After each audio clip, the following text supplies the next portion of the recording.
Izraeli konfirmon sulme të reja në Gaza. Kryeministri izraelit Benjamin Netanyahu ka udhëzuar forcat e sigurisë së vendit vet ndërmarrin një veprim të fuqishëm ndaj caqeve të militantëve në Gaza, duke akuzuar Hamasin, grupin palestinez të shpallur organizatë terroriste nga Shtetet e Bashkuara dhe Bashkimi Evropian për shkelje të armëpushimit.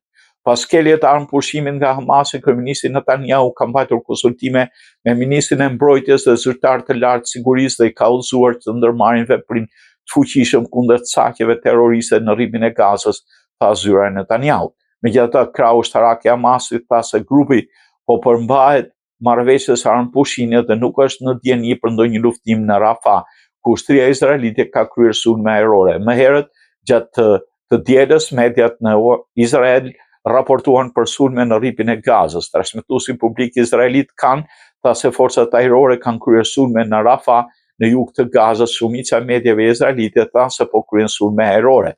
Ushtria izraelite kishte deklaruar se disa terroristë kishin hapur zjarr ndaj ushtarëve të saj në zonën e Rafahut, por nuk raportoi për të lënduar. Më vonë po të premten ushtria tha se sulmoi një grup tjetër terroristësh që i afroheshin trupave në Han Yunis.